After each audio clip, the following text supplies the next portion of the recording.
Yo, welcome to the show where the energy's flown. It's your boy dropping heat. This is the Ozone. Step into the arena where legends are made. From the courts to the fields, watch the highlights played. Football, hoops, baseball, it's all fair game. If it's sports, we bring the fire, put respect on the name. Stats and debates, we break it all down. From the rookies to the GOATs who wear the crown. No halftime, all grind, we're setting the tone. It's prime time, baby, you're in the Ozone. Yo, it's passion, precision, the plays we dissect. From the underdogs, grinding to the Hall of Fame vets. This is more than a podcast, it's a sports throne. Let's kick it off right, welcome to the Ozone. You have entered the Ozone with Omar and Dave. Let's go, baby! We are here, and you guys have officially entered the Ozone. It's your boy Omar here, feeling like the man of steel, baby. It was a big weekend for wrestling fans. We're going to talk about it. Saturday night's main event, All In AW. Tony Khan, you're getting your flowers, and you're getting it from me on this episode, so you guys are going to want to stay tuned for that. We also covering the Mets and the Yankees. Both teams, well, let's just put it like this. The Yankees must have heard me last week. And the Mets, bro, we gotta get consistent. But we're gonna talk about it all. But unlike Superman, I got a co-host. And it's the best one in the business, super producer Dave.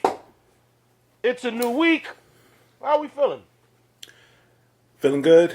Feeling caffeinated. Saw Superman. I saw Superman. Man, that movie. I can't wait to talk about it later. We're both wearing our Superman shirts, so I know we have a lot to talk about that. The first half of the year is done for baseball, and we have a lot to cover. So let's get into that, bro. Yeah, let's do it, y'all. Let's start it. Pinstripes Report. The Pinstripe Report.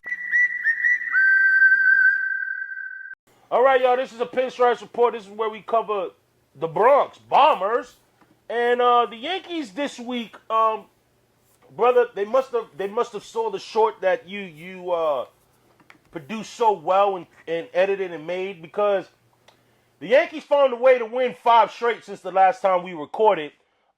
They did win. They did salvage the last game against the Mets by an unbelievable catch by Clay Bellinger. That's his daddy, Cody Bellinger. And followed by a 3-game sweep of the Seattle Mariners, which let's just be honest, I came in with the energy that I thought the Yankees were going to lose 2 out of 3 on both series. I did not like the way the Yankees were playing, but somehow the bats have woken up in that series. Obviously, as of this recording, they did drop Saturday's game against the Cubs, but Friday they did bomb out the Cubs. So right now, I wouldn't say the Yankees are on my good side right now, because the Yankees will find a way to mess that up if I were to say that. I would just say this, that the Yankees are in the middle. In the middle right now. Like, you can easily piss me off today, depending on how they play against this last game against the Cubs, or you can make me feel happy right now. But I'll take this week, considering how awful last week went, brother. I mean, if we're going to go off this just past week, then yeah, after the miserable week that we had the week prior, I'll take the wins that we got. If we're going to judge off well, actually, no, that's the next segment. So I'm going to hold off on that.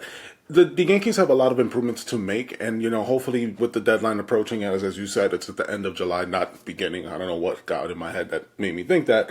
The Yankees have a lot of adjustments to make that are just going to be the determining factors of where do we go in the playoffs. Because at the end of the day, we're at the part where we start thinking about playoffs, and those moves are what's going to propel us there. We've been hit with a string of stuff, and I know you're about to cover into that with bad news that we received, but we just got to make those adjustments. We got to make those trades. We got to get the ball rolling, because if you are World Series or bust, because that is what the Yankees have become at this point. You already made it last year. You have to do those changes now. Yeah, and let's get into it. Obviously, this week is the All-Star break. So obviously, in the standings-wise, it's surpassed the halfway mark of the season. They've already played more than half of their games. However, it's the unofficial halfway point. And this is where, coming out, yeah, you're going to have fun. Obviously, shout-outs to the Yankees that are going to be representing the Yankees in the All-Star game. Aaron Judge, Jazz Chisholm, Max Fried, but Max Fried is not going to be playing because he just started. Carlos Rodon is going to take his place. Obviously, Aaron Boone will manage the American League due to him being the manager of the Yankees, which made the World Series.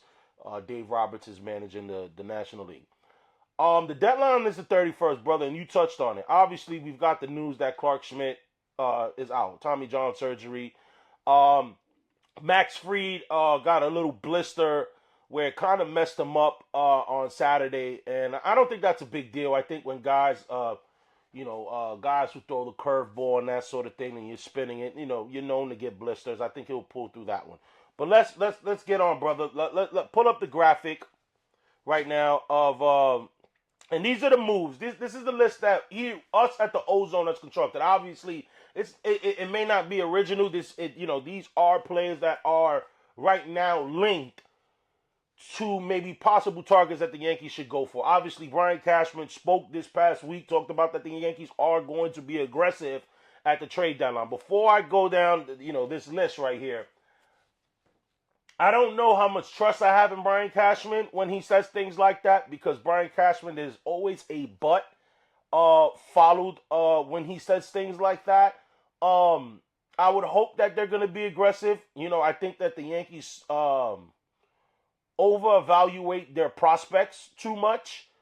Hence why I'm so upset of Anthony Volpe's performance. And shout-outs to, we had a lot of comments on TikTok to that video, and a lot. Some people thought I was a little too harsh on Volpe. Some people thought, hey, your lips to the Yankees' ears. You know what I mean? So, but Cashman overvaluates the talent, overvaluates prospects, because right now the first on my list is trading for a real third baseman, and that's for Eugenio Suarez. Obviously, that's one of the big fish. Jose Ramirez or Ryan McMahon. Now, if I had to pick between the three, I would just say this. I would love Jose Ramirez. Obviously, Jose Ramirez, multiple-time All-Star. He is the heart of the Cleveland Guardians. But they've been sliding a little bit. Is it possible that we could get him? I would love it. Obviously, Eugenio Suarez seems more like a realistic solution. However, I don't know, if the Yankees are going to be able to pull the trigger on what's allegedly the asking price for him. Let's just put out Eugenio Suarez numbers right now so far, right? He's batting .249, 31 home runs, 86 hits, 77 runs batted in. Now, I believe and you're probably asking yourself, why is he available? I think he's a free agent. So, after this season. So, Arizona, with this kind of season, I don't know if Arizona is going to be able to pay him. Now, you can look at a Ryan McMahon, right? Ryan McMahon was a guy that he's been linked, and not been linked, but a lot of Yankee fans have wanted him, out of Colorado, and it was definitely gonna be a long shot to get him. But I put him on the list because I think he's having a struggling season. He's not having a typical Ryan McMahon season, and I think it's a real shot that the Yankees could get him. But out of the three, I would love Jose Ramirez. Yeah, if you're asking me, then I think the one I'd lean to is Eugenio Suarez, just because of Ryan McMahon's, you got the defense, but just the offense isn't clicking, and that's kind of what we need. I feel like, outside of Judge, we keep on saying that we want to be able to rely on the guys that are coming up, because at the end of the day, it has felt for many times it's Judge or bust. And we want to see a little pop into that lineup, and I don't know if you're going to get that from Ryan McMahon. So, and Ramirez, I do think he's affordable. It's just more so like, is Cashman going to pull the trigger? Because at the end of the day, this man, I get holding on to your prospects, because for the long time the Yankees just gave up all their prospects, and now Cashman is just like, no, these are my sacred toys and I can't let them go. So I'd say, I of the three, I think Ramirez is probably the most likely that we could pull the trigger for. Yeah, I would love it. I would love Jose Ramirez. I know some have questioned his playoff clutchness, but I'm still taking him. He can rake. he still plays in elite third base. He would be exactly what the Yankees need, and having him bat maybe in between Cody and Judgy, I'm fully on board with it. Let's move on. Obviously, I think starting pitching is something that Cashman's going to have to address. You look at guys that might be available. Arizona pitchers, Zach Gowen, Morin Kelly. You look at Royals, Seth Lugo. And then you look at the Marlins, Sandy Alcantara. Obviously, Zach Gallen is probably maybe the best on this list. I don't know. I just can't see Arizona parting with him. But, he's a guy that maybe, that's a realistic option. I know Morrow Kelly is probably a more realistic option. I would love Sandy Alcantara. Like, I'm not going to be fooled by his numbers. You see the stuff. The stuff is there. He's the ace of the Marlins. And it's like what we touched on with the Jordan Clarkson thing. We said it with Jazz Chisholm many times. When you got players, and this is why I wouldn't be too against getting Ryan McMahon brothers. Like, when you get guys that's coming from purgatory, coming from teams where it's like, bro, like, I get it, they're professionals. But damn, they're human too. And it's hard to get pumped up when you're playing for the Colorado Rockies or the Miami Marlins. It's hard, you know what I mean? And like those certain players, when they get traded to playoff situations like Yankees or the Mets or any big city, Dodgers or whatever, they get rejuvenated. So, but out of it, I definitely think the Yankees got to address the starting pitching, and there's some options there. Yeah, and we're us being down a guy now.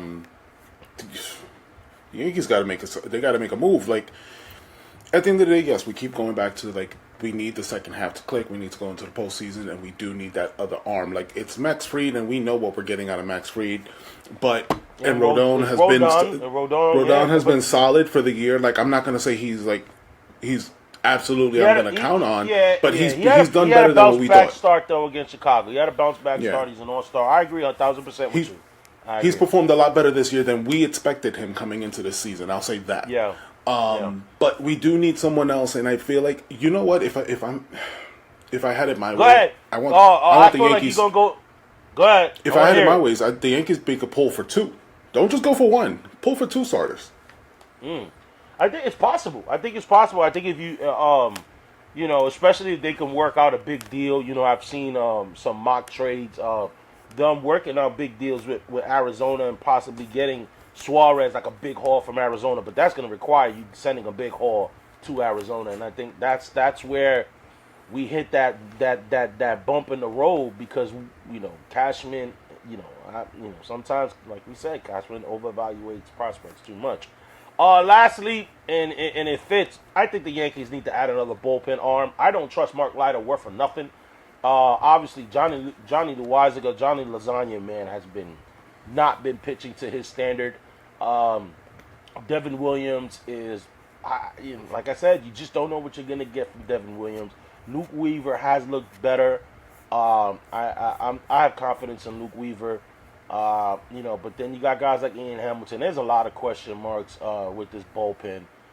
Tim Hill has been reliable, but I'm looking at an Emmanuel Clase. It's very similar to what we said about Jose Ramirez. I think Cleveland might be sellers, and if you can get, I understand Emmanuel Clase has blown some games this year, but he would, I think he's that power arm that the Yankees need in the bullpen. They gotta fix that. They gotta address that. Yeah, I agree, and especially with what Devin Williams has become. Obviously we had high hopes for him, but we mentioned it recently. I think it was you who said that Pete Alonso may have just broken the man because ever since he's a shell of a man at this point. Yeah. And we definitely want to strengthen that because we want to not lose to these late game heroics, and you want to have that confidence of the guy that you're putting out on the mound is going to be shut down, and we're not getting that from Devin Williams, and we've been hurt with Weaver. Weaver's hurt, so Yeah. So let's wrap this up, brother, because we're gonna talk about the Mets. But before we do that, let's get into the schedule. Pop it up, brother, for us. Right now, obviously with the All-Star break, obviously I think the Home Run Derby is tonight, Monday. All-Star game is Tuesday, which I'm very happy. I don't know if you noticed, brother. They're going back to wearing the uniforms of their team. So they're ditching the same. They're ditching everybody wearing the same All-Star Game uniform. Everybody's going to be wearing their own team's jersey, which I like that. So guys, the All-Star Game is Tuesday. That's going to be on Fox. That's free. That's free. You guys can watch it. But then the second half of the season, quintessential second half of the season, kicks off on Friday. So the Yankees ain't got to travel much. Guys like Aaron Judge and all that could just stay in the ATL. Just avoid them lemon pepper wings.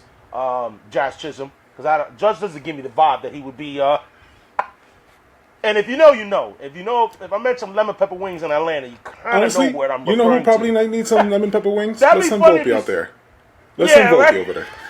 Maybe that rejuvenates his season. I thought you was gonna come up with a Mark Lighter. I'm sorry, I'm gonna have to censor myself. Yeah, a Mark Lighter or Max Fried. I thought he was gonna give you somebody like that, but I think Volpe's better. Yeah, Volpe, go get some lemon pepper wings.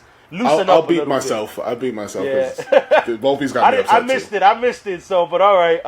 But the Yankees are going to be staying in Atlanta because they got a 3-game set with the Braves. So, obviously, guys, the Yankee fans, enjoy the All-Star break. I know I'm gonna just kind of decompress a little bit. I'm not gonna let the Yankees ruin. I love baseball All-Star game. I'm gonna be honest. I love the baseball All-Star game. I think it's the most competitive of all the major sports All-Star game. I know hockey fans might have an argument, especially with how theirs went last season, with the whole making it global. That was kind of fire for them. But I think the MLB All-Star game, because guys are just not laying in strikes. Like, nah, they playing for real. But let's get into the other team, brother, in New York, because they got some hopes they got to fill, too. Let's get into it. This is the Amazing Rundown. The Amazing Rundown. It's about the Mets, baby. Love the Mets. All right, baby. Let's go. Get a home run, baby. Love the Mets. Let's go, Mets. All righty, y'all. This is the Amazing Rundown. This is where we cover them boys from Queens. And them boys from Queens had a rough week in B-More. It was rough right now. They were coming off almost potentially sweeping the Yankees. And then they just laid an egg in Baltimore.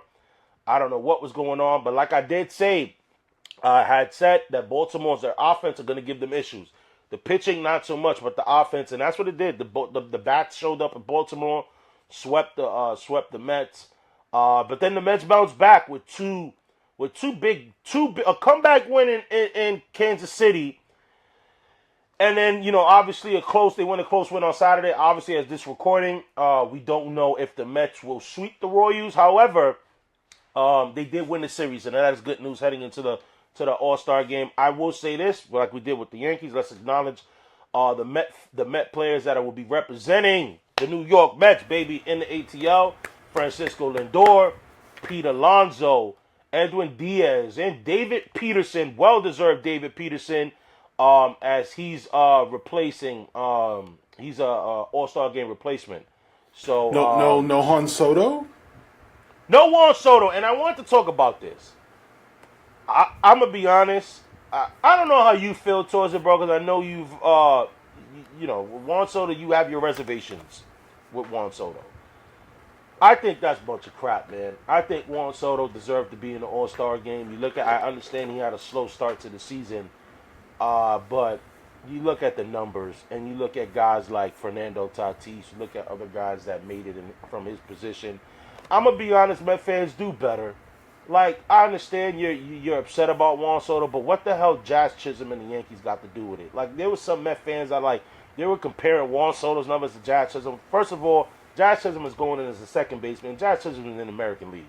That got nothing to do. Now, if you want to compare Juan Soto's numbers to his counterparts in the National League, that's fair. But come on, now you're just being a hater. Don't be that guy. But I will say this, Juan Soto was robbed. But I also think he got robbed because I just don't think I don't think people like his contract situation and how he handled it. And I think going forward, Juan Soto is going to get the Alex Rodriguez treatment.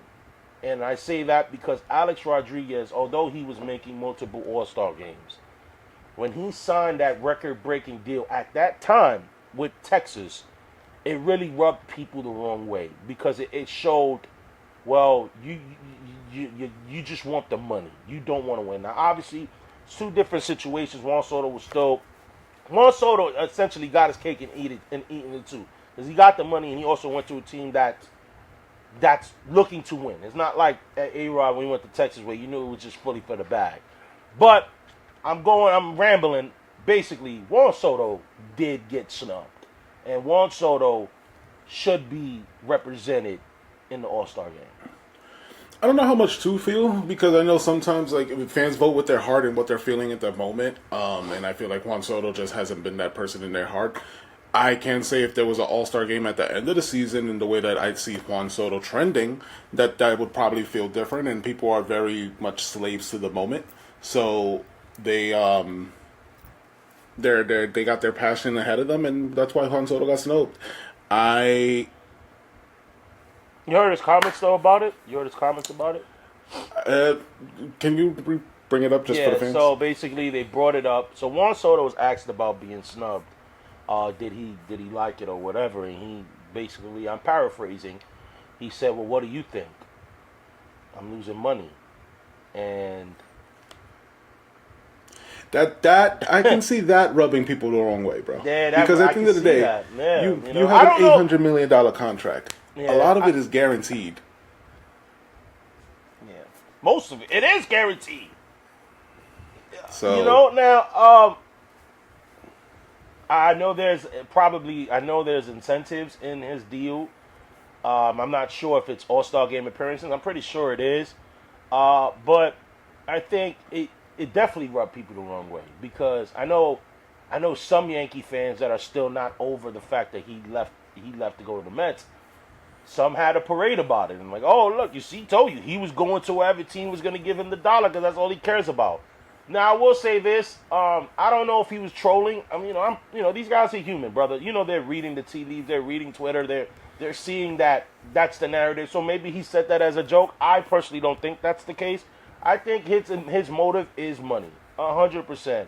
I'm gonna stand 10 toes down on that. I've said it before. If the Marlins would have offered him $1 billion, he'd be playing in Miami right now. I don't think it had anything to do with the Yankees or the Mets. I think he was gonna go to whoever gave him the most. And I think when you make comments like that, it's safe to say that's the case. But let's get into the Mets overall team, because although Juan Soto has probably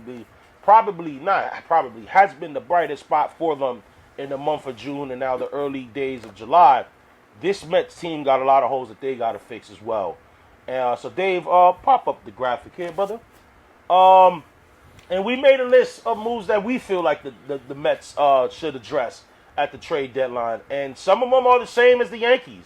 I think, now I know Brett Beatty has been playing well lately. You've been getting some key at-bats from Ronnie Mauricio as of late. Mark Viento's big bases clearing double against Kansas City.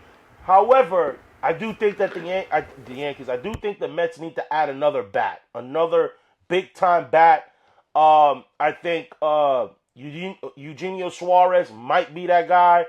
I would say Ryan McMahon maybe for more defensive. Like I like Ryan McMahon. I think it's more of a situation of where he is why the numbers are. And then you got a Jose Ramirez. So very much like the Yankees, just like Juan Soto, I think you're gonna get the Yankees and the Mets competing because they have very similar needs. You're going to see them competing for players. However, this has nothing to do with checkbook. Well, it does, because depending on taxes and money and stuff like that, Cohen might be on board to pay. Cohen wants to win. So you look at that. Brother, I want to just move on, and then I'll get your overall thoughts, right?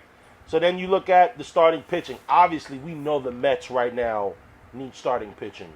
Clay Holmes has been good, but Clay Holmes don't pitch more than 5 innings. He's reaching a max in innings he's ever pitched in his career. Kodai Senga did come back, had a good start against the Royals, but he's going to be built up. I know Sean Manaea right now, the Mets reported Sunday morning that Sean Manaea has been reinstated from the 60-day IL, so he's going to be getting a start, I believe, when they return from the All-Star break. So that's good news. But you need arms. Obviously, you lost Griffin Canning, Miguel. I think he's out right now as well. Miguel, right? I think Tyler Miguel is out right now. Obviously, you getting what you've gotten from David Peterson. Frankie Montas, Frankie Montas is in the same situation that the Yankees are with Marcus Stroman. There's one start where he looks decent. There's some starts where he doesn't, but that's not a guy that you want to trust in the postseason. So I'm looking at possible reunions for the Mets. I'm looking at a guy like a Seth Lugo. I'm looking at Luis Severino. Maybe try to get him back. I know the Mets have been tied to Mitch Keller out of in Pittsburgh. And then obviously the other starters that we mentioned for the Yankees, obviously the Mets are going to try to be in that, just inquiring. So I think those are things that the Mets got to address. I think the bullpen is another thing. We look at it here, but there's a lot of bullpen arms that could be available. Aroldis Chapman, I know, might be one. Now, that might change because right now the Red Sox are rolling. But the Red Sox is a really weird team because right now they're rolling. I believe they won 8 straight. But, the Red Sox could also view their team like, all right, this is just a hot streak. We may not win. Let's see what we can get for pieces like Aroldis Chapman that is not the future. You look at a Ryan Halsley from the Cardinals, Pete Fairbanks. He's always give the Yankees fits. These are guys that the Mets need to address. They have to address the bullpen because outside of Edwin Diaz, guys have been erratic. Especially Brazoban, especially Reed Garrett. These guys, you just can't trust them. The Mets got to add some reliable arms, especially when you have starters that are not giving you length. Yeah, I think the Mets have to do some changes as well. I do like the rumor mill of Severino coming back. Severino likes playing in New York. He's been here for quite some time between the Mets and Yankees, so I definitely could see that that's a reunion that could happen for them. And out of those players again that we mentioned for the Yankees segment, I think Eugenio Suarez, McMahon, or Jose Ramirez. Those are 3 people that definitely can instantly improve the Mets team and just can be a bolster for the second half. They're 4th in the National League right now, and they definitely need something to just give them a little bit pop of going into the second half. I don't want to see the second half collapse of the Mets that we're used to seeing in years prior. So we definitely want to see something where the Mets are showing that not only they are competing, but we have Cohen who wants to spend the money to show it. Sometimes, yes, when owners show that they want to flex their money and go after whatever, it doesn't always pan out for them, but sometimes it does get done. Look at the Dodgers. The Dodgers have done it and perfectly have done it. So do what you need to so you can come out of this stronger going into the trade deadline and make sure that you secure your path to the finals or the World Series. Yeah, no, and I think a guy like Eugenio Suarez, man, is that lineup. You look at that lineup. If they were to get him, you look at it. You got a Nimmo, and then you have Lindor, Soto, Pete, and then Suarez. Man, that's a deep 5 right there. You know what I mean? And yeah, that's big. That's big. That would be lit for the Mets. I'm actually going to the Met game in a couple weeks, and brother, yeah. So I will be at the Mets game, guys, July 22nd, and we will be handing out Ozone stickers, baby. Yes, we got some stickers, y'all. I will be out in front of Citi Field handing these out. Don't worry, Yankee fans. I will be at a Yankee game in August. We'll have some stickers for you guys, too. It's free. You know what I mean? Just support the cause, y'all. Support the cause. Support the run. Brother, let's get into the Mets schedule. Obviously, you see it here. We have the All-Star break. Obviously, yada, yada, yada. We just said that in the Yankee segment.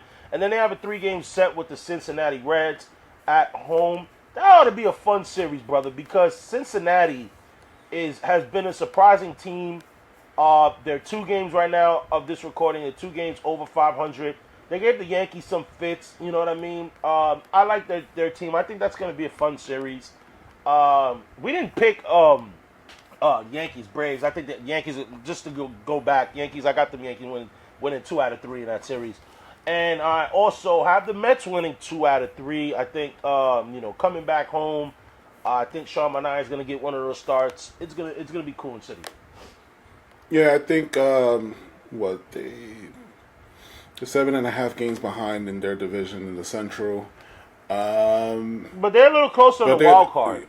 Yeah, they're a scrappy team, 49 and 47 at the time of this recording. Yeah. So I definitely could see them winning 2 out of 3, but they're definitely going to give them fits. I'll say that. It's not going to be easy series. It's not going to be easy series. As you saw, they kind of lit up the Yankees when we played them up in Cincinnati. So definitely not going to be easy series.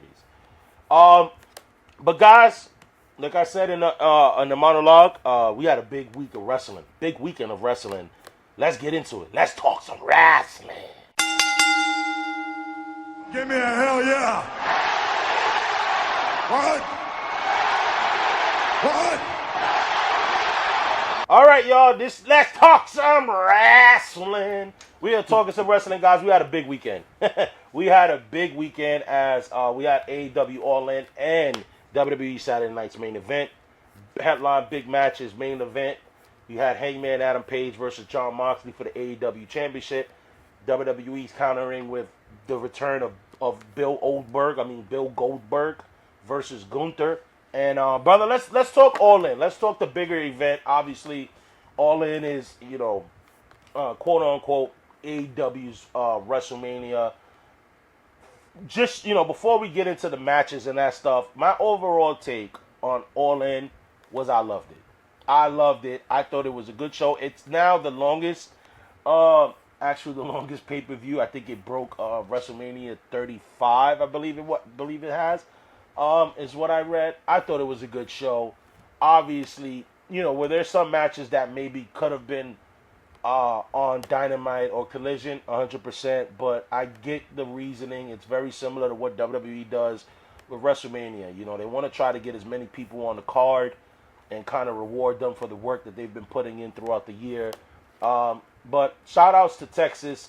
They showed out, man. The fans, it looked great on TV. I know they had roughly over close to 30,000 people there at Globe Life Field, home of the Texas Rangers.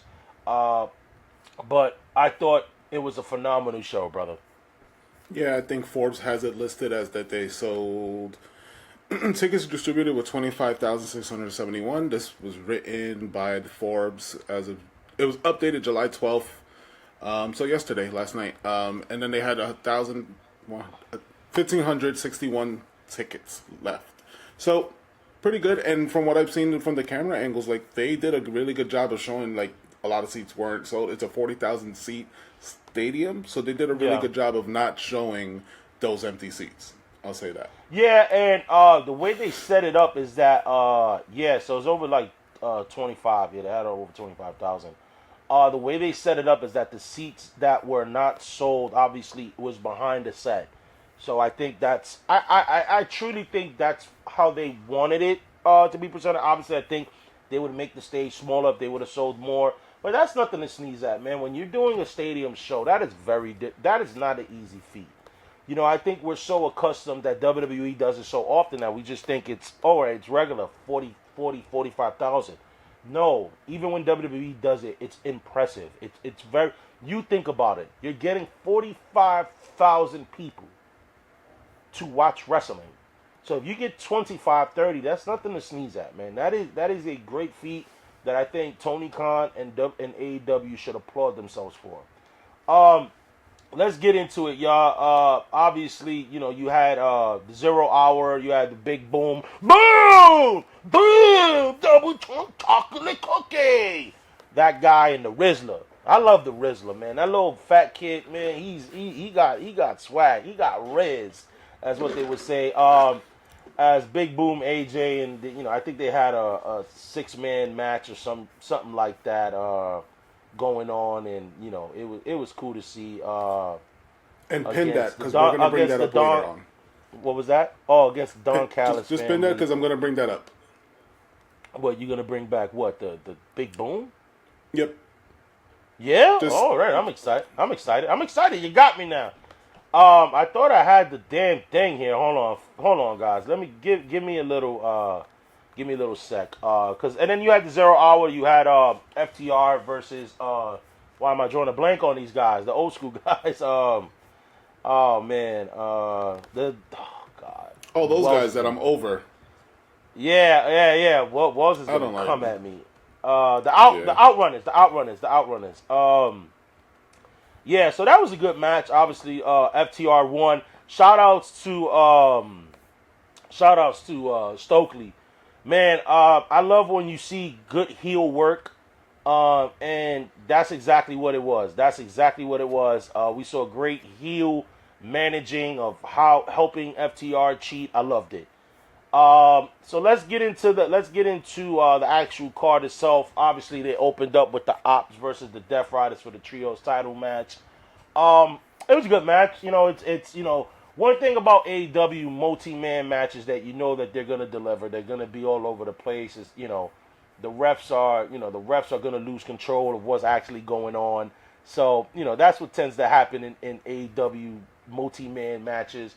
Obviously, the Ops won. They keep their trios title. But then they jump Samoa Joe. Samoa Joe had to be stretched off. I don't know where they're gonna go with that. I'm not sure if that's a way to bring back Hook. Hook. Yeah, Hook. So I don't know if that's a way, because remember Hook was replaced by Powerhouse Hobbs when he got hurt. So maybe that's a way where they found a way to get Hook back in. Good match. Obviously, you had the Casino Gauntlet match. Now, I was watching the Casino Gauntlet match, and it always confuses me because it's very much like the Royal Rumble. Obviously, guys come in, but it's different because usually in the Royal Rumble, the advantage is to be number 30. You're the last one out. But the advantage in the Casino Gauntlet matches is to be the first two. To possibly maybe you could get your pinfall before anybody comes in, and the match will be over. So I thought it was dope. We got some surprises. Juice is back. Juice Robinson, but a very different look. Comes back, jet black hair. Got your typical wrestling gear, clean shaved. He got me thinking about shaving my beard now. I might want to get a little juicy. But he did that. I think it was a good match. I think he was the only surprise. It was good to see the Ass Boys, the Guns, come in and help. So maybe I think this is a little swerve from Tony. I think it was to look like we're going to be getting the Guns, Bullet Club back, or what are they were calling themselves? I don't know what they were calling themselves. Something like that. Yeah.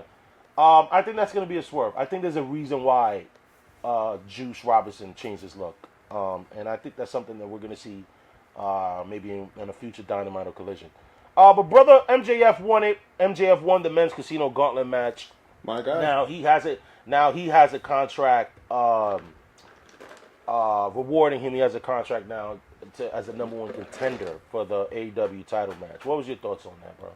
So my thoughts is that the right guy won because MJF has been he's been out of the title picture for some time now, which is great because that gives you time to all right, I missed them. Kind of something that we've spoken about maybe between us and our group chat, where an example would be Chris Jericho.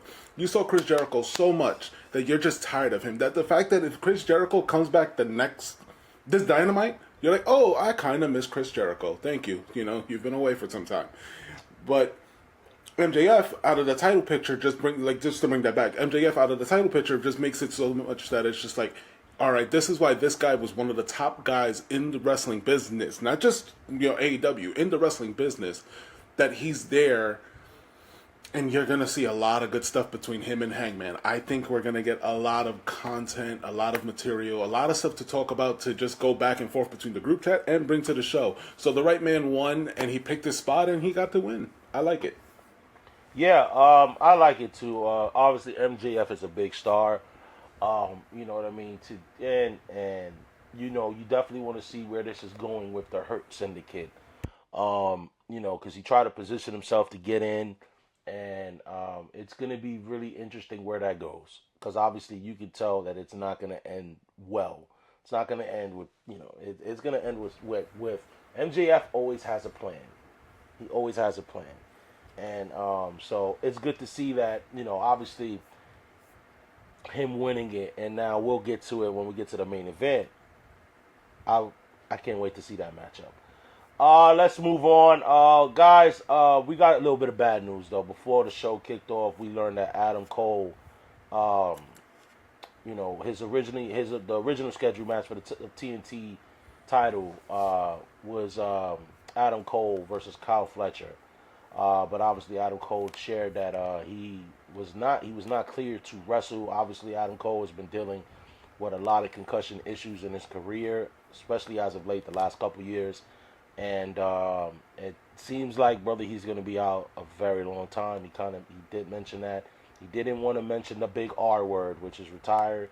But obviously you look at, how he looked when he was giving out the speech. You look at all the wrestlers that have now tweeted, even from WWE, Kevin Owens, Tommaso Ciampa. It definitely gave me the vibes of when Bryan Danielson had to call it quits years ago with the concussion. So our prayers is to Adam Cole.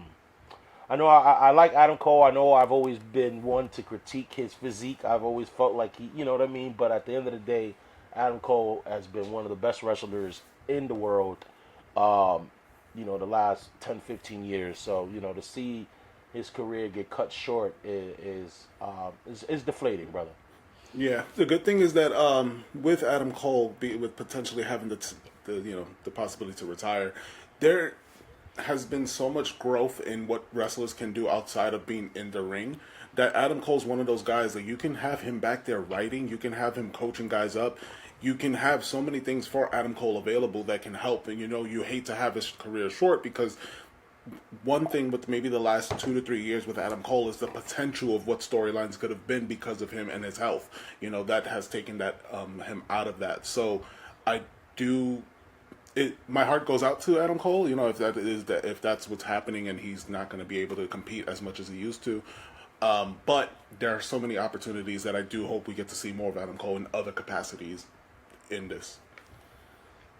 Yeah, and then obviously with what the how far we've progressed in the medical field, hopefully that's something that just like Danielson, that's something that they can figure out where he can get back in the ring. But you're right, and then Adam Cole has his hands in so many things. I know he does like the gaming and on the online streaming and stuff like that. So, but prayers to Adam Cole. Hopefully he gets together. But so Tony Khan had to do a little changing, and he made it a 4-way match, including Dustin Rhodes, Sammy Guevara, and Danny Garcia against Kyle Fletcher. Fatal 4-way. Now this is this match here. The results of this match has some people feeling some type of way. Some people liked it. Some people didn't. Dustin Rhodes won. Obviously his ties. He's from Texas. He gets his moment. Brother, you got your thumbs down. You didn't like it. Explain. I didn't like it. I think in that title picture, Kyle Fletcher has been really amazing, and he's been showing his stuff. A lot of people questioned it at first when they put the spotlight on him, but the guy has just performed and performed. There has been some botches along the way. There has been a lot of questionable stuff. But besides that, the kid is growing, and I think he deserves the spotlight. I think this was the time to cash in and let him win the belt and show what he can do on a bigger stage. I don't like Dustin Rhodes winning that. And then he's a belt collector now. Not a fan of that. I gotta disagree with you. I liked it. And not that I liked it. I mean, one, I didn't like the match. When they set up the match, I thought it should have been Kyle Fletcher versus Daniel Garcia. They were more tied in with the story with Adam Cole.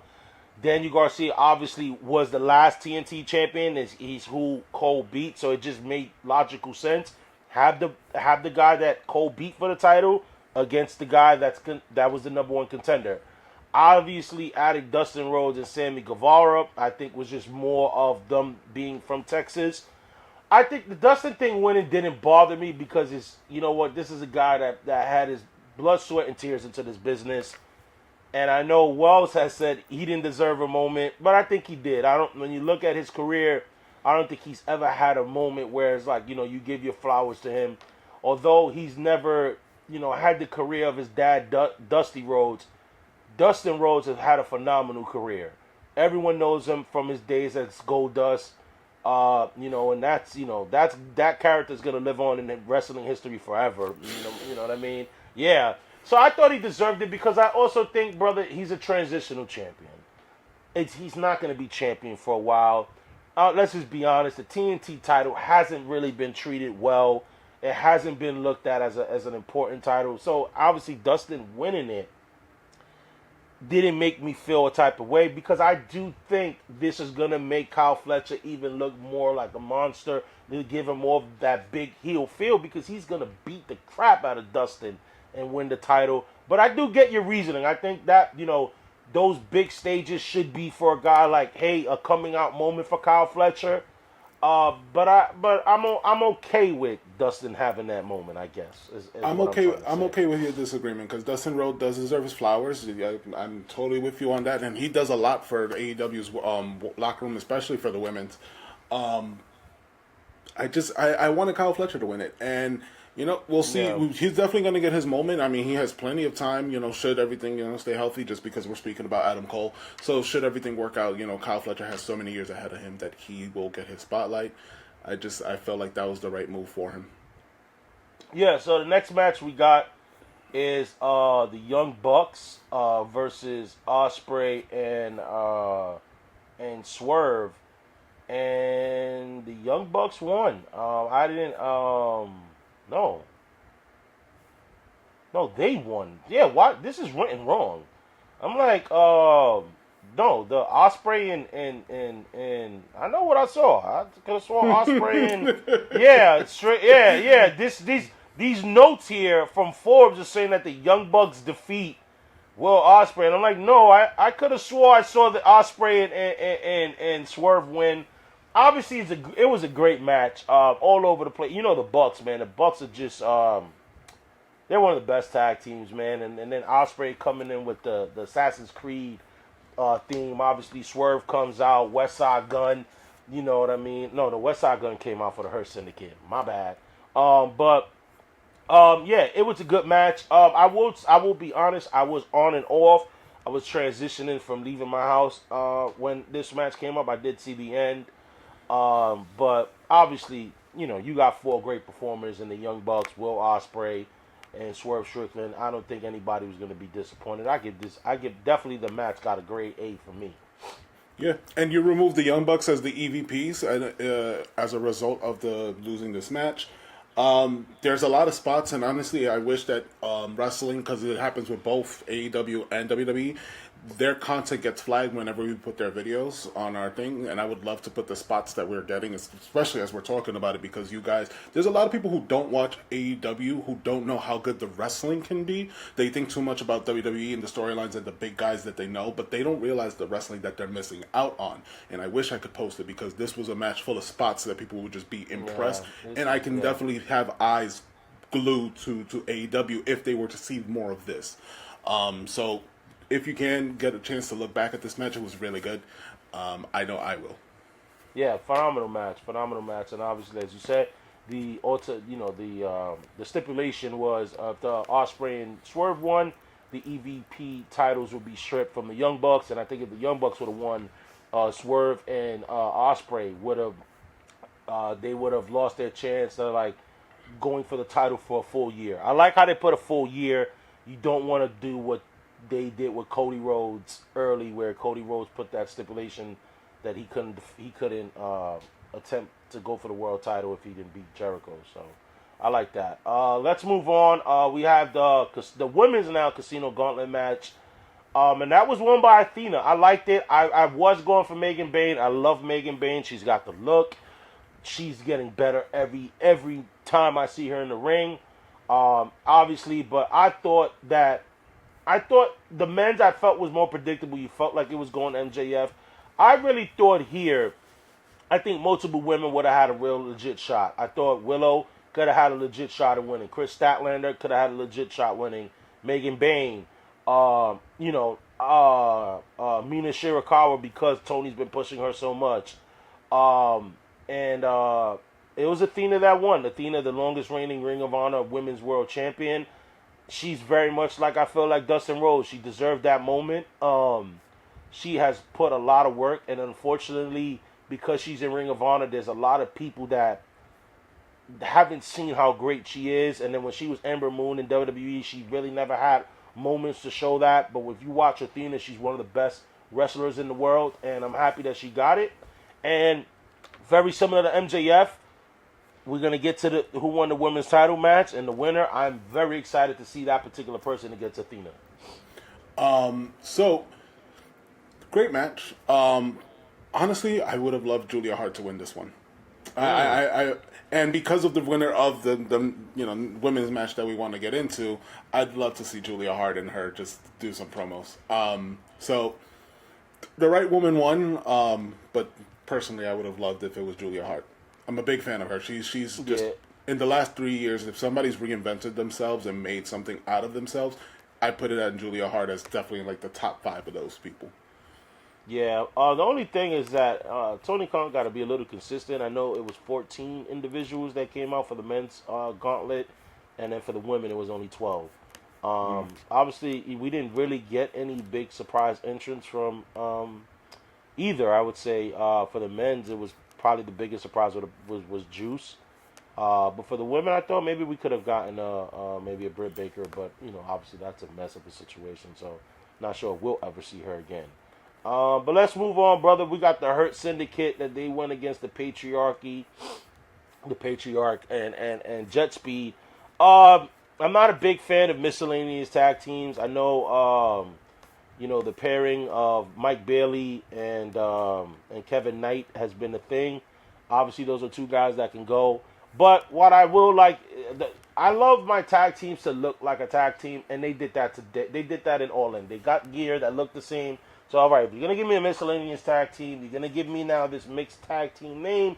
Jet Speed didn't look like a tag team, and that's what they did. So I'm on board with that. The hottest faction right now in AEW came out, and you got 27,000 people, 25,000 people chanting, "We hurt people. We hurt people." Bro, the Hurt Syndicate right now, they're the guys that I felt they should be the ones trying to overthrow AEW because they're over right now. They coming out with West Side Gun, Smoke Dizza. Like, man, they coming out. They got the swag, everything. And then you got MJ at the little Jewish guy from Long Island. It's like, you don't fit there, but it works out. But obviously, they get the win. Good match. Like I said, I think AEW nails it with these multi-man, multi-tag team matches. They just, it's the chaos. It's that tornado style match, the chaos that AEW does so well in. Brother, you got any thoughts on this match before we get to the surprise ending after the match was over? Honestly, it's a good match. I kind of want to get into the results after. So let's get into it after the match. Nick Wayne turned on Christian. Nick Wayne and Kip Sabian turned on Christian. Obviously, FTR was, I was going to say courtside. FTR was ringside because I think FTR is going to be the number one contenders. So they're eventually going to be going against the Hurt Syndicate. That's going to be amazing. I'm fully on board for that. But, ooh, okay. Did you hear that? It's storming right here in Miami. Storming, yeah, thunder in Miami.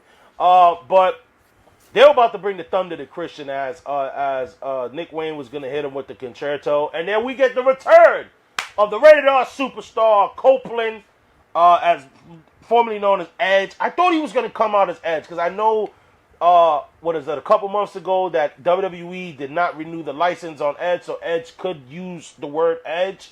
But I like that he didn't. Because then I felt like if they did, it would have showed that being Cope didn't work, or it's not, you know what I mean? So they want to stick like to desperation to grab that name back, because then you can be like, oh, Edge isn't AEW, yeah. Yeah, I think if anything, they'll probably reference it and slowly get to it, like with Edge, like, oh, Copeland, blah, blah, blah, whatever. But he comes out, and he does your thing, brother. He does a Jeff Hardy entrance. This man, his boy's about to get clapped in the middle of the ring. And your man is doing his full entrance, gets the pyro. This man said, Jeff Hardy, Penta, hold my beer. I think at this point, it's just trolling at this point. Like, your boy's getting clapped. It's got to be a thing now. Yeah. And you know what? It's got to be a thing. Jeff Hardy for starting something new. Because 100%. It's funny now. 100%. So he gets the full entrance of, the celebration and all that stuff. But he comes in and saves. And I think, shout outs to Tony Khan. I know how I have been one of them that has been very, I've had my reservations about whether Tony can create compelling stories. And it could have been the easiest thing to do, brother, when you signed Cope, was to have him pair with Christian. And having that where they went against each other, having Christian tell him to go F yourself and that stuff, and building to obviously the patriarch turning on Christian as opposed to Christian doing the opposite. And then having FTR in it where FTR took out Copeland and having him come in for the save, but not giving us Edge and Christian yet, as Edge saves him but grabs the mic. And as Christian told him months ago, when Edge wanted to, retune up the band, and he told Cope to go F himself, Cope tells Christian, go find yourself. And I like that. I liked it because it's a tease towards getting Edge and Christian back.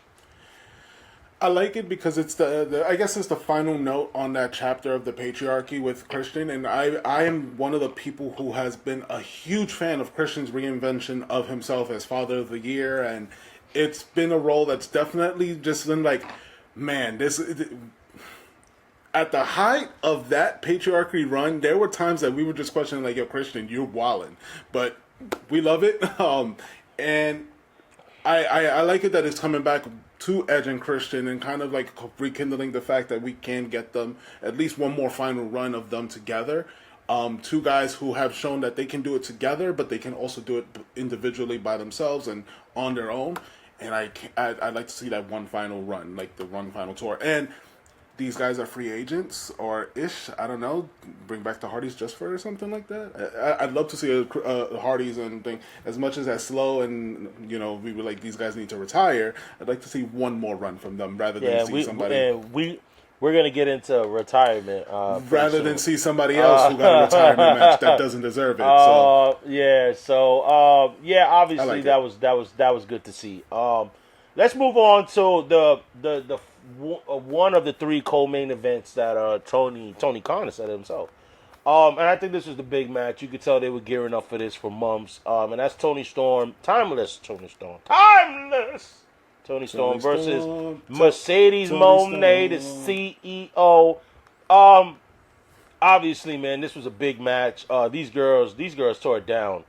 And Mercedes' undefeated streak is over. They was trying to give her the Mercedes Hulk Hogan kind of thing. No, that's for Becky Lynch. Let's just put it like that. I'm sorry. I'm not gonna stand for the Mercedes Moné slander. Like, no, because especially when you hear that Mercedes wanted to lose to Athena a few weeks ago, and just Tony Khan felt no, like, because he was saving it for this moment. For Timeless Tony Storm, who right now is probably the biggest star in the women's division in AEW. And it was a great match. These girls tore it down. Obviously, Tony Storm, Mercedes Moné, they did great work in the ring. And also, no one looked weak. Mercedes Moné lost to the world champion. When you lose to the world champion, I don't care how you lose to the world champion. It does not make that person look weak. They're the world champion for a reason. And Tony Storm hit 3 consecutive Storm Zeros on Mercedes, and Mercedes kicked out. And then, obviously, I liked it. Tony Storm kissed Mercedes Moné, which is like that final kiss of death. Hit her with the Storm Zero and got the win. This is another grade A match for me. These women tore it down. And, as we said, Athena now is the number 1 contender. I can't wait to see Athena versus Timeless Tony Storm. Yeah, Tony Storm is one of those women that, like, if you were to ask me, like, oh, show me the best women's wrestling match, I can probably bring up, like, 5 of them, and, like, maybe 4 of them already has Tony Storm in it. There's the matches with her and Mariah May. There's the matches between her and, what was the recent, I'm drawing a blank. So, guys, forgive me, because I did say that I have, like, 4 matches that I could probably bring up. But at the end of the day, Tony Storm is one of the best talents in AEW, not just men or women. Are you talking about her manager? No. Who was it? Who you talking about? Tony Storm's manager? Luther? No. Just the matches that she's had. Like, the matches that she's had, she's probably, like, she's had, like, 4 or 5, like, top matches. She's had good ones. Yeah, she's had good ones with, I was going to say Desmond Bain. With Megan Bain. She's had, obviously, her feud with Mariah May. I was gonna say an NXT name. Mariah May. Obviously, that was a great storyline there. No, obviously, look, since she converted to the timeless gimmick, it's been phenomenal. Like, she is doing the best work I think of any woman in both companies. I feel like she gets her flowers. She gets her flowers, and two gentlemen that also get their flowers is the next match. Kazuchika Okada defeats Kenny Omega, so they unified the international championship and the Continental. and the continental championship. So they unified that. Obviously, guys, if you love professional wrestling, you're gonna love this match. Kenny Omega had a special entrance. He was accompanied by Kota Ibushi. It was a great match. I don't think you can expect anything less from an Okada Omega match. Okada gets the win. Obviously, Don Callis. I don't like that Okada's now tied with Don Callis. I don't think he needs to be in the Don Callis family. But obviously, I get Callis' connection with Omega since their departure from each other. Callis has been making it known that he does not want Kenny Omega to succeed. Obviously, it's a great match. Fans were into it. Fans were chanting AEW the minute the bell rang. Great match. Okada wins. I don't think you can have anything to complain about Okada and Omega. No, these guys, for many years, whenever they're fighting, you just know you're going to get a banger. And, this is another one of them in their classic rivalry. I think you guys, if you haven't seen this match, I definitely think you should go back and watch it, because at the end of the day, this is what wrestling should be. This is what wrestling should be at the end of the day. When you want to see, I want to get excited for something, you want to see this. If you want me to put you a match and be like, yo, get me back into wrestling, I'll put you this match right now. Yeah. Let's move on to the main event. This made me laugh, brother, because I thought of you right now reading this. I'm going, guys. Just to give you a behind the scenes. I'm giving y'all. I'm looking at a rundown that Forbes wrote about the show, and wrote they put time marks, brother, on the obviously the main event. Jon Moxley versus Adam Hangman Page for the World Championship. Jon Moxley's the world champ. He's been champ for about, I think, 8-9 months. It's been a while. But they put 5:05 the time. Hangman Adam Page walks out to his old theme. He walked out to his old theme. 5:15. Hangman and Moxley both bleed.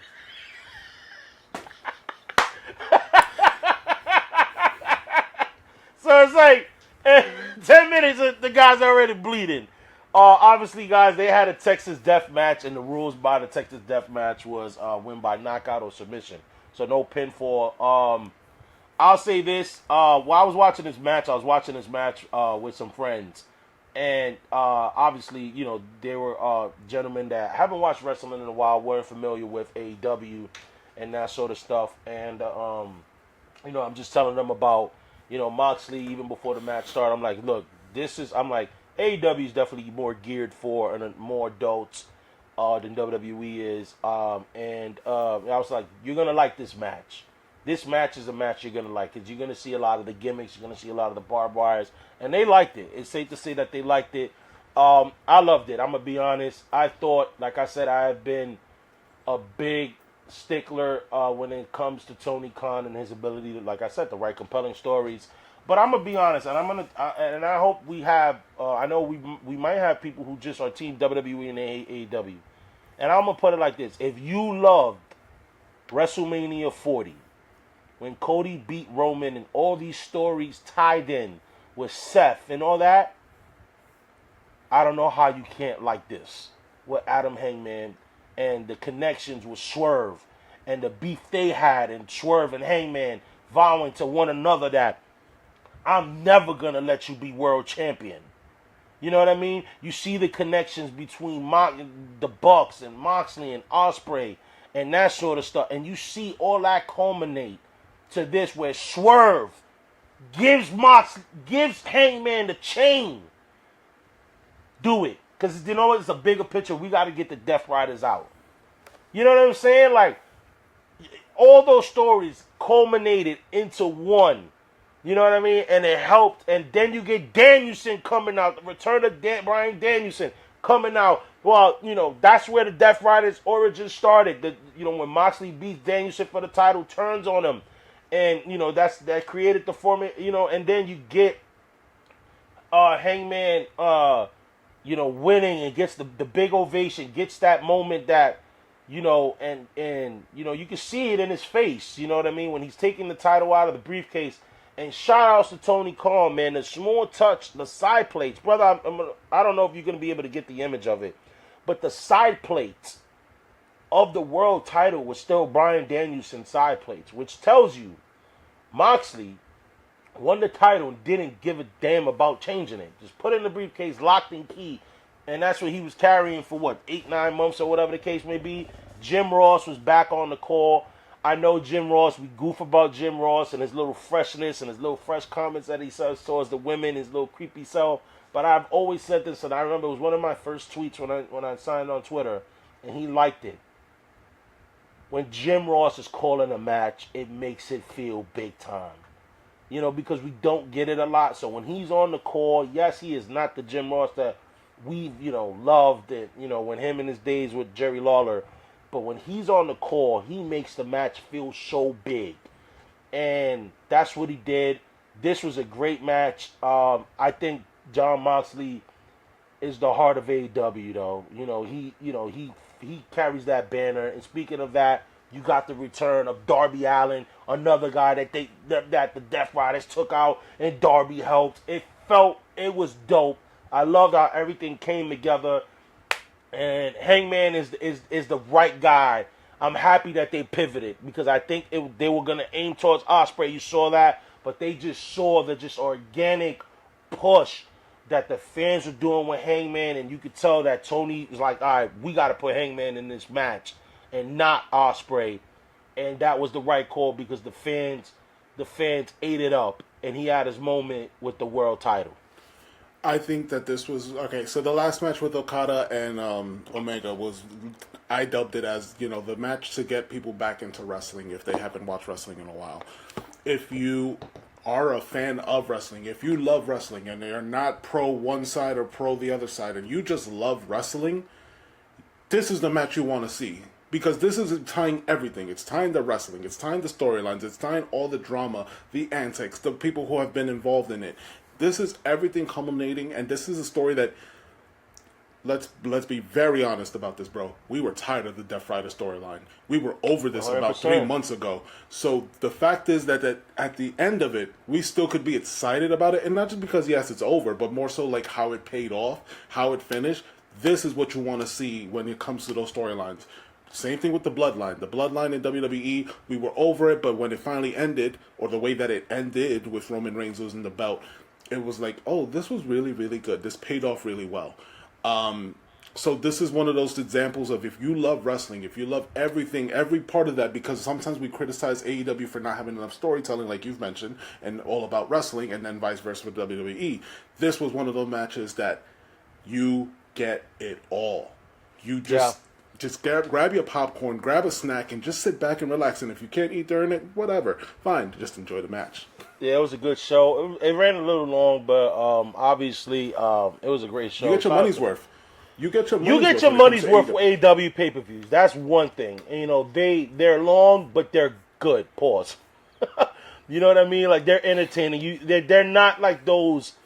They're not like those WrestleManias from like the 2017 era. Like before the big boom again, where it was like they're dragging, and you're like, all right, I want to leave at this point. No, I don't think you get that with AEW. So, guys, AEW All-In was supposed to be at night. All-In ended up ending at about 8:30 because they had a 3 o'clock start. It was about 5.5 hours. Because the WWE had an event that they purposely put the same night to compete with All-In and try to steal their, I don't know, just try to hurt the event. So WWE has Saturday night's main event live from Atlanta. Guys, unfortunately, because we're running a little long, we're not going to go in full depth as we did right now with All-In, brother, but we will go through the matches. You had they opened the show with Drew McIntyre with Logan Paul versus Randy Orton and Jelly Roll. I'm going to be honest, guys. I was watching. I did not see this match. I was watching the main event of All In, so I really didn't see a lot of this match. Obviously, Randy Orton wins. Obviously, this match sets up more for the bigger picture that they're leaning towards on SummerSlam, which is Jelly Roll tag teaming with Randy Orton to go against Logan Paul and Drew McIntyre. I don't know. Go ahead, bro. Remember that pin that I grabbed? So I'm gonna bring it back. So people were complaining because we have the Rizzler and all these kids, like, entertainers and people who are not wrestling arena. Hold on. Didn't see that coming. Okay. Go ahead, brother. Go ahead. A lot of people had a lot of complaints about, like, entertainers being in wrestling or whatever, and it's so oversaturated, and it's so done, and you're taking the spotlight away from guys who do deserve the spot. Here's the difference between AEW and WWE in that example. This guy was in 0 Hour. Jelly Roll was on your quote-unquote pay-per-view or PLE. Yeah. It's a PLE more or less. Yeah. And Jelly Roll is now being highlighted to be in a match with Drew McIntyre, who we feel like has been one of those guys who deserves a lot more than he's getting right now. Yeah. And he is getting a match with Jelly Roll at SummerSlam. There's a difference. There's a difference between the two. So please cut the crap when it comes to your criticism of AEW when it comes to stuff like that, because at least one was in 0 Hour. You could have seen that for free. The other one was a PLE. And that was, and mind you, it's going to be one of the highlight matches of your SummerSlam, which is your second big event of the year. So please cut the crap. Yeah, there we go. Just have to bring that back up. Yeah, I'm not crazy about it. I'm not crazy about it. I could care less now about that tag team, to be honest. I know it's the irony of Logan Paul, like, I hate celebrities coming into our business, obviously, because that's what people say about him. But yeah, I'm not crazy about it. Obviously, let's move on. We get Solo Sikoa versus Jimmy Uso for the United States Championship. It's your typical Civil War bloodline kind of thing. Obviously, the match was fine. Solo wins. Obviously, they jump Jimmy. Jacob Fatu comes in, and obviously Tala, they want to make Tala big, so he holds his own against Jacob Fatu and stuff like that, and that match, it is what it is. I didn't think Jimmy Uso was going to win anyway, considering they just put the title on Solo. I think this is gearing up for a Solo Jacob Fatu match at SummerSlam, and I think that's where Jacob Fatu ends up winning the title back, and he gets that moment. So, any thoughts on this match, brother? Nope. Let's keep it moving. Nope. We're moving on. We got to get to this next one, and I think this next one is it's big, very big. Seth Rollins versus LA Knight. LA Knight ended up winning, but we got bigger fish to fry as Seth Rollins suffered a legitimate knee injury. He was coming off the ropes. It was almost like a moonsault, I think he was doing, and obviously he lands on his feet, and you can see that his knee buckled, and he instantly runs to the ropes. LA Knight was going to go to attack him, and the ref stops him, so you knew like something was up. It didn't seem storyline wise, and LA Knight, they had to change it up. LA Knight gets to win. Now you're hearing reports from Wrestling Inc., all the big time guys, Sean Ross Sapp, Fightful Select, that this is a legitimate injury, and this is not good, because right now, all right, I'm gonna connect something, right? Seth, and it was something that I did not like too much, and I was saying I think I said this a couple weeks ago, brother. Well, Seth Rollins is in too many things, too many storylines. He has beef with Punk, he has beef with Roman, he has with Cody, this and this and that, and this is very much how the MCU, I felt like, had with Jonathan Majors. You're putting so much on one guy that if it doesn't work out, the whole thing is going to implode. And then we saw it, where Marvel had to change it. And I think to connect this with wrestling, I think this was going to happen. Seth Rollins was tied into so many things. He's the Money in the Bank. He's teased cashing in on Cody, where Cody's not the champion of the show he's on. He has his ties with Roman Reigns, with obviously with Cena. Sorry. You just catch me Oh, on Cena. I'm sorry. On Cena. I'm sorry. On Cena. Not Cody. I'm sorry. But we everything Cena. you said, just Cena. Yeah. Right. You know what I mean? And you look at his beef with Roman, CM Punk, and now where do you go if he's out? Now I'm hoping it's something that doesn't take him out a long time. If it's something where he can still show up on TV and I know he's battled through injuries before, but if it's something bad, something like a torn meniscus, WWE's in big trouble. Big trouble. Yeah, and I think this is one of those like where you need to learn how to. Well, honestly, this is a guy. Triple H has been in the business. He's somebody who's had to deal with major knee injuries as well, or quad injuries, but still injuries that took him out for a long time. You're gonna need to learn how to pivot from here. You know, you have a guy in Braun Breaker who you could put in the spotlight now to take that. You have Paul Heyman in his corner. You have Bronson Reed. You know, where does that leave them without Seth Rollins leading the pack? This is where you give, you show that Paul Heyman is the genius that he is, and you make the most out of this with Seth Rollins being out of the picture.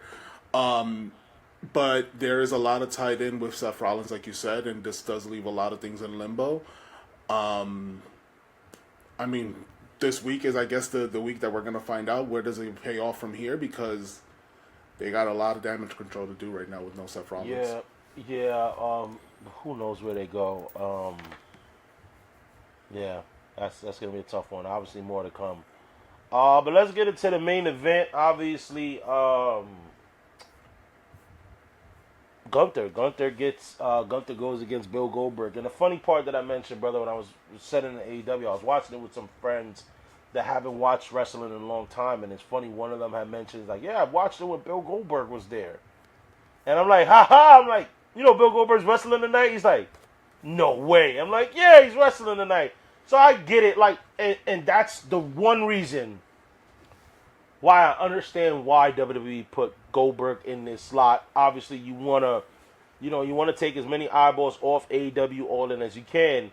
But Goldberg is a recognizable name, and I get that. I would never deny that. You know what I mean? So, however, this match was ass. Goldberg is old, slow, and he could never wrestle before. And I'm gonna be honest, can't wrestle now. There was a lot of moments where I'm like, bro, this guy's gonna break down. At one point, I don't think it was a work. My man, his knee buckled and he was limping. And I did like the little, I liked how they got his son involved. Obviously, his son now, not the little chubby kid that was there years ago. Obviously, I think his name is Cade. Yeah, Gage Goldberg. That is a wrestling name, but that's his government. What's with Gage and I don't know. We know that's a whole other topic of discussion with these names. But he comes in, he smacks Gunther. Gunther's parading around, in front of Gage and stuff like that. Honestly, for a split second, Goldberg hits the spear and the jackhammer, and I'm like, yo, they really about to put the title on Goldberg. For a split second, brother, I really thought that. I'm like, they're gonna put the damn title on Goldberg again. But Gunther kicks out, chokes him out, match over. You know what I love the most, though, brother?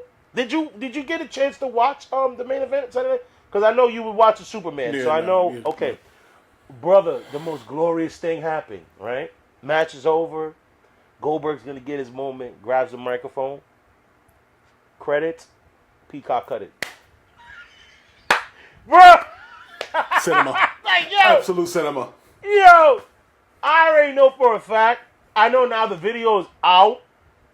You know what I mean? So you can watch what he said, and obviously it's your typical thanking your family, whatever. He's gloating about, obviously, I love football. I never thought I'll be in a business. The same yada, yada, yada we've heard from Bill Goldberg before. But I loved it. And I know he's going to talk a lot of crap because he was already talking crap. This is the reason why he got this damn match. Oh, I wanted a retirement match. I never really got. And then you also hear that he also is doing it so WWE can sign his son to an NIL deal very similar to what they did for Mark Henry's kid that's in Oklahoma. So whatever it is, what it is, he got his moment. I think out of the two shows, obviously you can't. It's apples and oranges because yes, Saturday night's main event is not technically a PLE, but it's treated much so like it is. You look at the matches. Hey, you got Seth Rollins on the card, Randy Orton, Drew McIntyre, Bill Goldberg, Gunther, world title match, U.S. title match. You can't sit there and tell me that WWE did not try to steal eyeballs from AEW. So they may say AEW is not a competitor, obviously, but at the same time, like, them doing that, the way they booked the show on the day, how they booked the weekend to really combat with AEW just shows that they know AEW is on the radar. But obviously, All In I thought was the better show. Saturday night's main event had some good moments. But honestly, guys, if you didn't watch it, I would recommend just watch clips on Twitter. I wouldn't really devote 2 hours to that event. That's just me. Yeah, and I'm going to say the same thing. AEW was definitely worth your money because if you were watching it, it's pay-per-view, so you're going to pay for it. But it's definitely worth your time as well. You can skip over the matches at some point, but for the most part, AEW puts it... Like, when it comes to their pay-per-views, and we'll always say this because for the most part, it's always true. AEW delivers when it comes to their pay-per-views, when it comes to your money's worth and your entertainment value. So definitely just give it a shot, guys, if you haven't watched it already. Yeah, brother, we are gonna move on, I think. Yeah, we got to move on. Let's speed it up because things are about to get a little quick. This is quick hits. All right, y'all. This is quick hits. This is where we cover everything around the globe.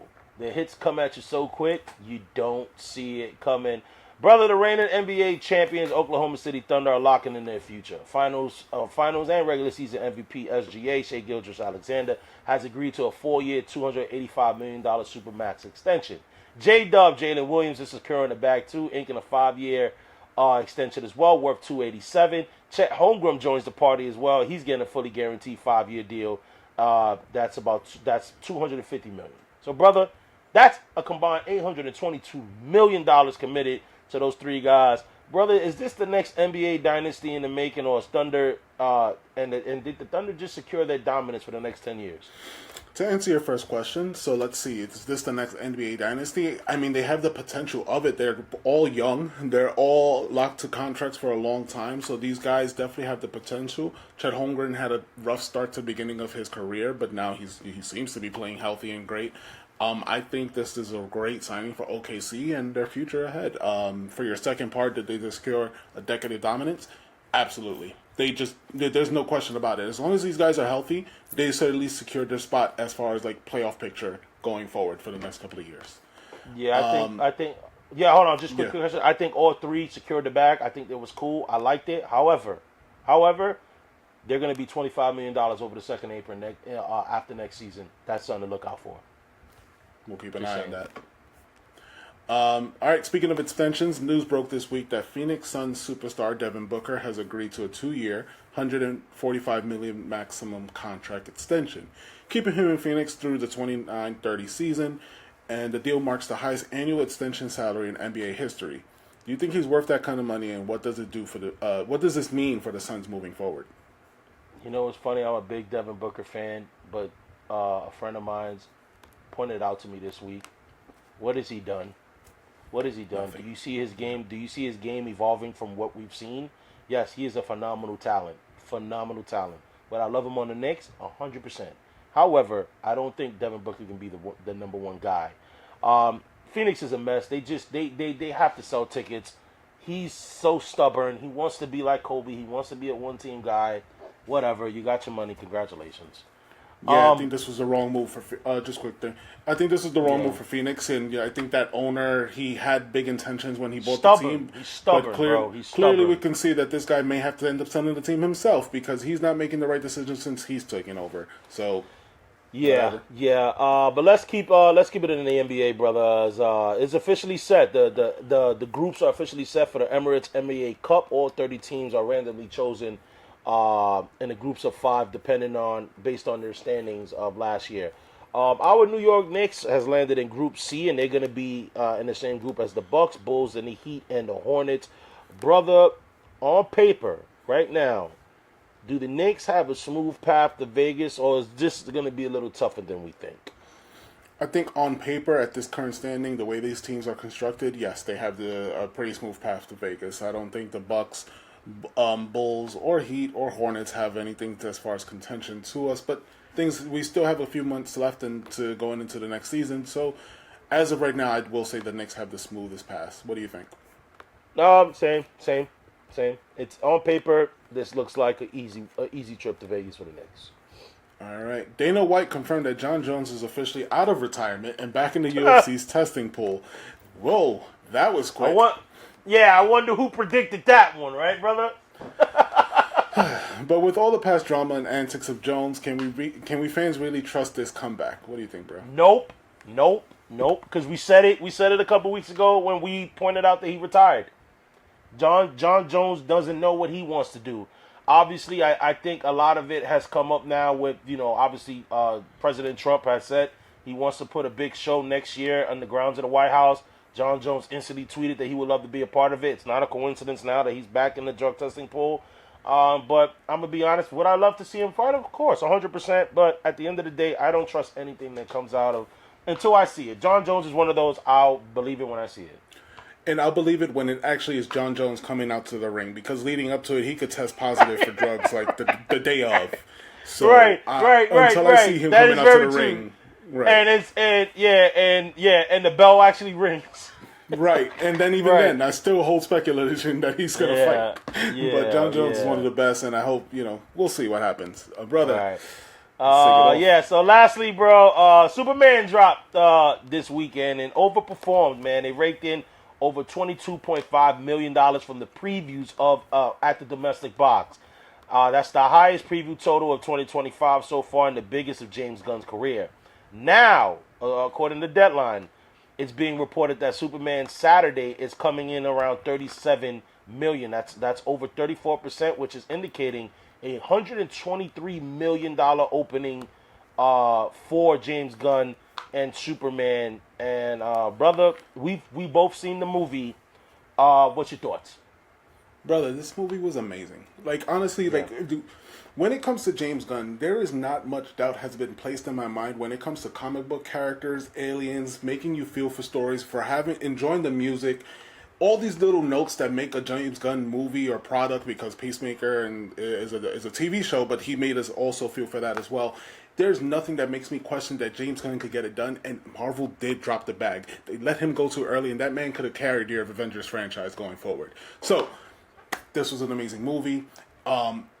If you are coming off of other stuff, if the most recent thing that you know from Superman would be, let's say, Man of Steel, I would say take a second if you haven't seen this movie and if you don't have plans to see it like in the next, week so far.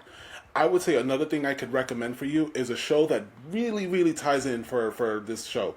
It's My Adventures with Superman. And it is an animation show of Superman, but it gives you a pretty much picture of what you're going to expect from this. You're going to get aliens, you're going to get Lex, you're going to get all these different things that make you realize there's a bigger world of Superman out there besides the Man of Steel and Lex Luthor.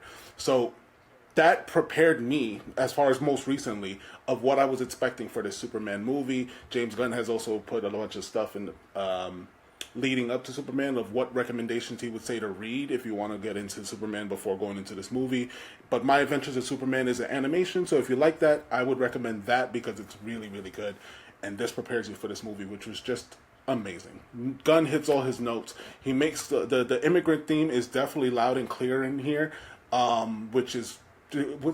it's funny because this was already being recorded 2 years ago, and it ties in perfectly with what's happening right now. Tell me a guy who doesn't get it. Come on, brother. Well, the floor is yours. No, it was amazing. James Gunn has. I've said this before. James Gunn has a gift in making you care for characters you don't know or don't care about. I loved everything about this movie, and like I said, I'm not the biggest DC guy. I'm a Marvel guy, and come on, Spider-Man, there's no hiding that. But I do like the DC characters that I know, Superman, Batman, and that sort of thing. I'll tell you this, man, the thing that I enjoyed the most was Mr. Terrific. Bro, I was like, yo, I didn't know who Mr. Terrific was, whatever. Like I said, I'm not that in the trenches of DC characters, but bro, there's rumors that he might get a show. I'm fully on board. And that's exactly what James Gunn does. He makes you care for characters that you don't know who they are. The way he incorporates the music, Chef's Kiss, phenomenal job. I'm going to see it again. I enjoyed it very much. And as you said, the whole immigrant ties thing, I'm just going to say this. We're not a political show, but I'll say this, right? Some people like to call immigrants illegal aliens. They call them aliens, right? That's the term that they want to get out again. Before, they would, now they want, no, they're aliens. Superman is from a planet called Krypton. He's an alien. And I'll end it at that. Brother, it was a great show, but we cannot wrap up a show without sharing you guys the highlight of the week. He's on fire! All right, y'all, highlight of the week. It's going to go out to our boy, Aaron Judge, because Aaron Judge made a phenomenal catch robbing Cubs All-Star Crow Armstrong of a home run leaping. And he actually made some great defensive plays in that game on Friday. The Yankees 11-0 win, but Aaron Judge robbing a home run. It looks pretty easy because Aaron Judge is about 6'7" or whatever. But still, man, his size, his athleticism, he gets a lot of knock on his defense. Obviously, everybody knows the game, the drop, pop, fly in World Series. But Aaron Judge does play elite Gold Glove defense, and he showed it Friday night. So shout outs to Aaron Judge, as he is the recipient of the highlight of the week. And guys, remember, if you want to get your highlight of the week on the show, you have to DM us. You have to tap in with your boys, send the video, and if it's selected, we will shout you guys out. So by doing so, that is following us on all our social media platforms. We are available on Instagram, TikTok, Twitter, Threads, and Reddit. Yes, your boy executed all of them. Yes, with no hesitation. And guys, July 22nd, I will be out in Citi Field handing out Ozone stickers. And you know what? You might be taking a train one day at work, and you're going to be like, oh, that's an Ozone sticker. Shout outs to you guys for showing the love. Remember to hit the thumbs up on this video, comment, like, subscribe. Tell a friend to tell a friend. Because I've been hearing a lot, but I don't really follow sports and wrestling, blah, blah, blah. But you know somebody who does. So do that. Brother, it was a great episode. Ran a little long, but it was a great episode. A lot of good stuff. And I'm willing to come back next week to deliver more fire. You down? You have to think about it. I'm down. All right, but guys, we tapping with y'all. Y'all have a beautiful week, and we see y'all next week. Peace. It's a sports throne. Let's kick it off right. Welcome to the Ozone.